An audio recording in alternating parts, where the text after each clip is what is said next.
Hi, and welcome to the For Fun of Knit podcast. My name is Linda, and I'm coming to you from South Surrey, British Columbia, just outside of Vancouver. And this is a podcast all about my adventures and misadventures in knitting. And I have a lot of misadventures. So this is actually a slightly different podcast. So if you're looking for knitting content, this is not the video for you. This is a supplemental video that is all about my stash, and it is just me cataloging my stash and just sharing that process with you. And it's not super organized, it's not professional, it's just a few snippets here and there about taking a look at my stash. And this is only a part of it. This is part of the aftermath.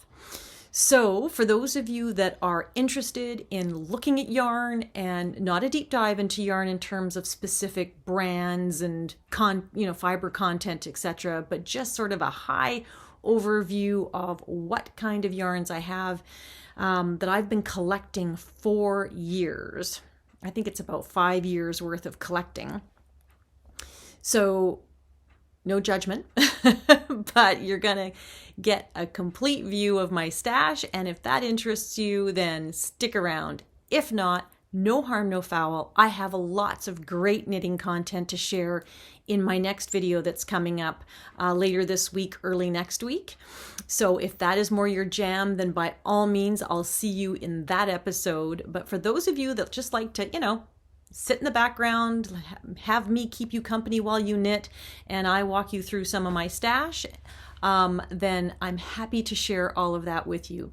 So we are going to flip from me, who is present day Linda, to Linda of the past, so that you can sort of see what I was doing with my stash, which I love so much. Anyway, here you go. There's me in the past. Good morning, everyone. It is Saturday morning, January 21st, and I am going to start cataloging my yarn. Oh my goodness.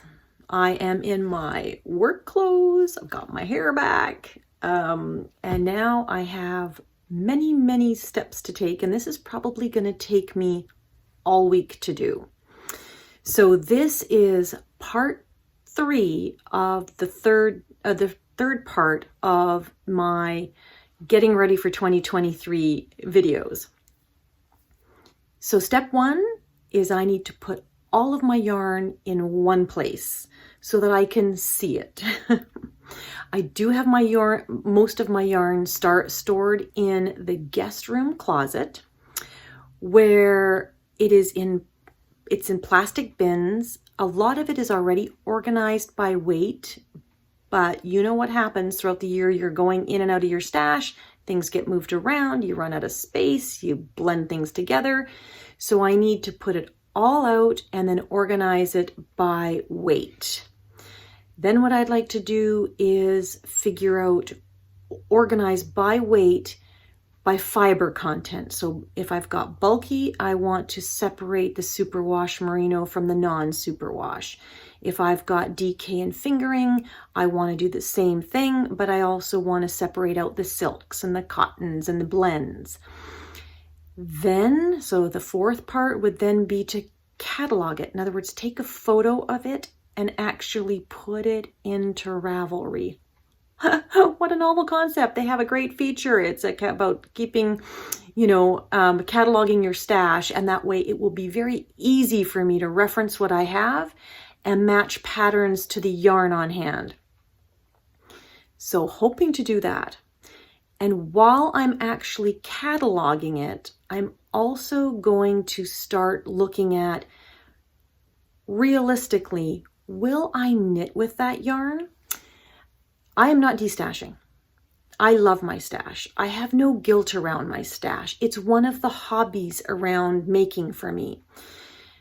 That said, my tastes have changed over the years. My color choice preferences have changed a bit. Also, ever since COVID, I've been ordering online, and some of the yarns most of the yarns that I've purchased have been absolutely amazing and spot on, but some of them have come to me and the color wasn't quite what I thought it was, or the twist isn't, the yarn itself isn't quite what I thought it was. So all wonderful yarns, just not my taste, or just not inspiring me. So I know that those yarns will inspire others.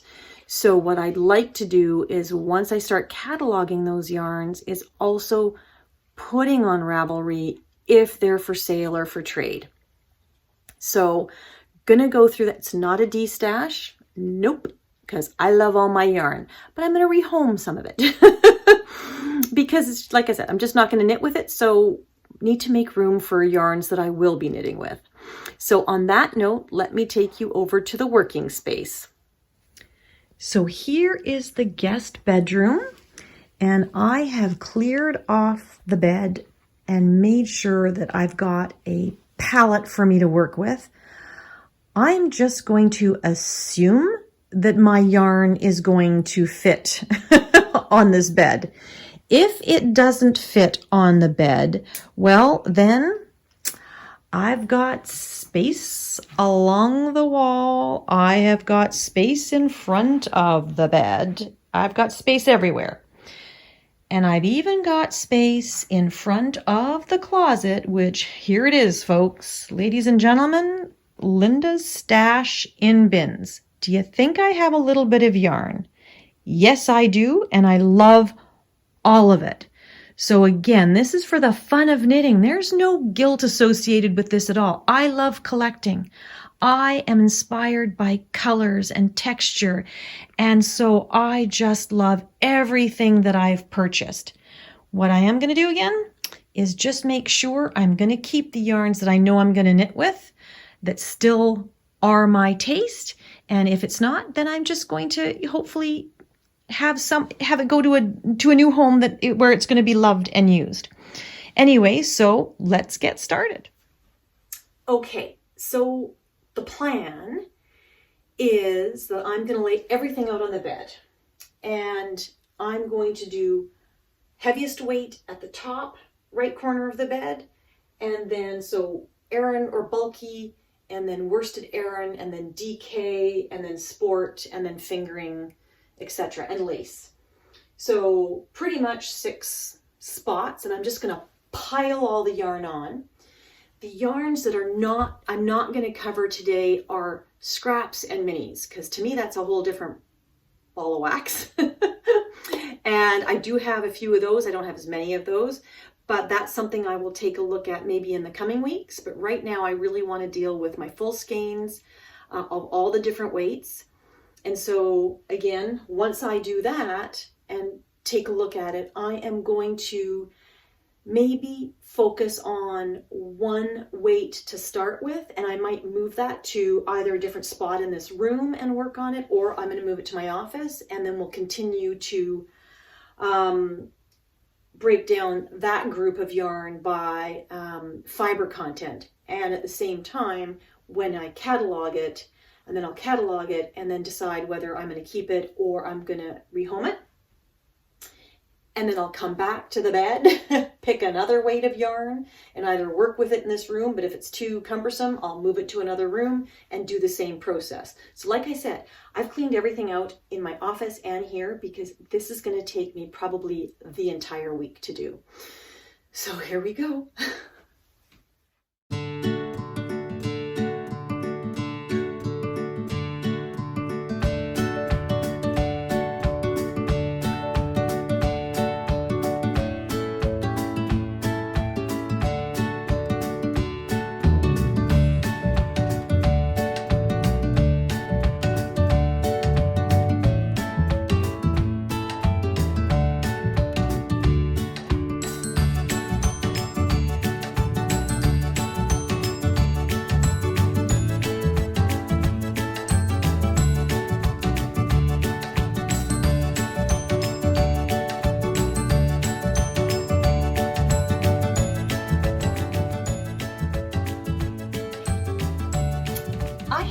Run into a problem. That is just just my bulky worsted / Aran weight yarns, and that's half the bed. So we are going to change our approach. We are going to do one weight at a time. I'm still going to lay them out on the bed, but now I'm going to spread them out on the bed. And then I think we're going to go straight to cataloging and photographing them by weight, because there's no way that I'm going to get any other yarn. I might get a bit of my DK on the bed, but that's about it, because this is all stacked up. So, okay, good to be flexible. So let's spread it out a bit. Colors. So needless to say, this is my worsted and Aran stash. So as you can see, I can be knitting for quite a while in nice wintry sweaters. So the next step is to take photographs of each yarn, log it in Ravelry, and decide if I'm going to keep it or rehome it. So you can see from the bed behind me that all those skeins are put away. I think I had 165 skeins in total, and 39 are going to find new homes. So there you go. It's a start. So now on to the DK.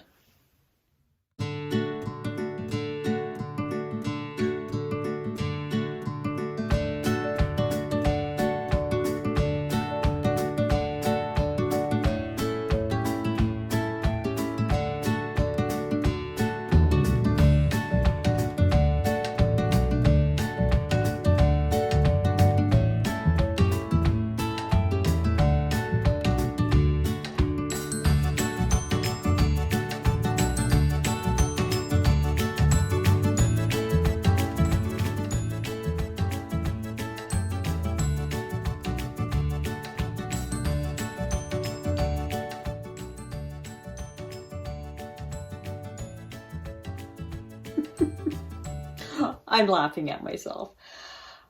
Most of this yarn does have a purpose. It's just when I get to it. So, yeah, I got a lot of yarn to go through and catalog. Now, sorry, a lot of this is already on Ravelry, but this is not on Ravelry yet. So I have to do that. And I have a lot more selection of fibers in DK weight. I see silks and alpacas and lopi, you know, so a whole bunch of different types of yarn in the DK space, which I'm very excited about actually. So it's very good that I'm going to put it on Ravelry and actually have an inventory for my yarn pantry. But I also have a lot of one skeins.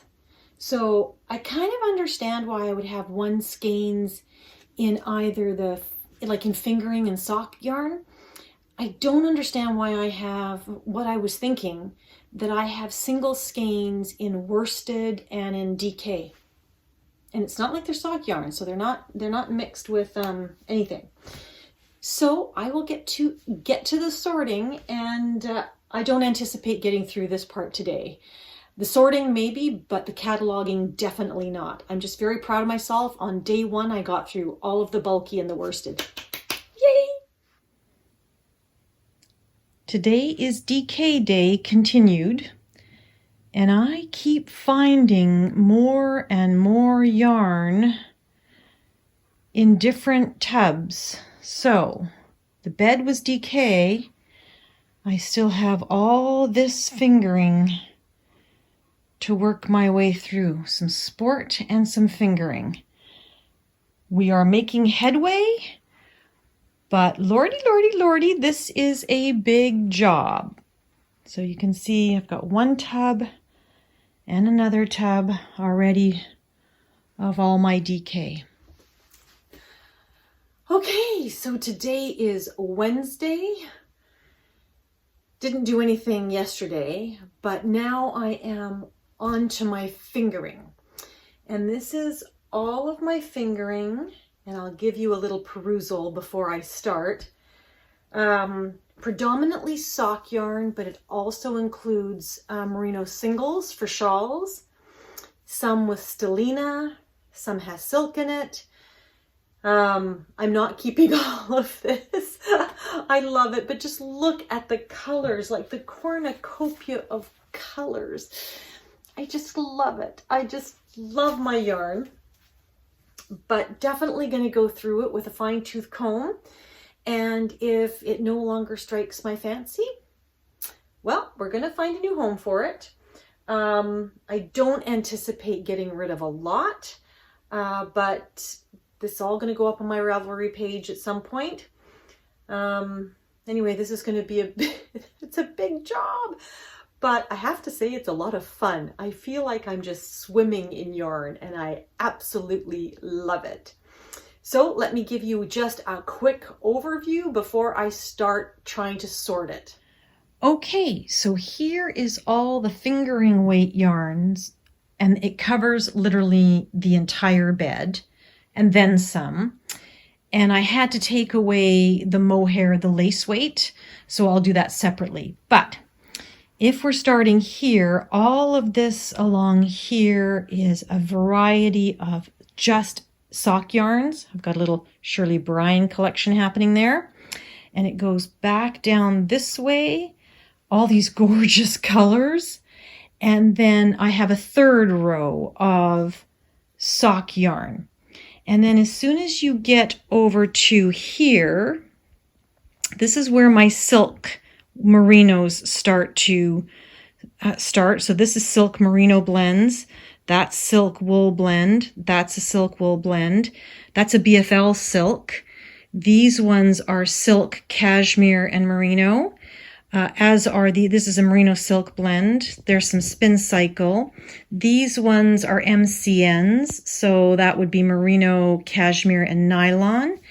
And then I've got some miscellaneous just plied merino. And then I have a whole bunch of singles in different varying colors. This Malabrigo here, a Machita, I have an entire fade there, but pretty much, and I think I've got a sweater's weight of that mustard color. I have some of my twist and turns yarn left over, but everything else is pretty much maybe 2 skeins or single skeins. So I'm going to have to go over this with a fine-tooth comb. And again, if something doesn't tickle my fancy anymore, it's going to join the pile on the floor that is getting destashed. Anyway, here I go. Okay, so Thursday afternoon, and I'm now working on all of the Surrey alpaca and my mohair. So let's see how I do with that.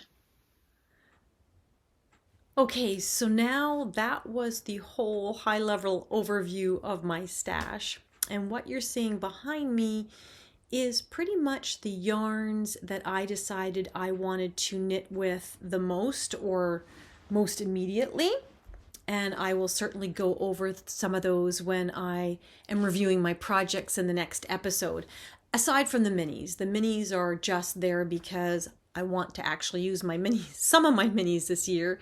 And so I just organized them by color and by advent kit.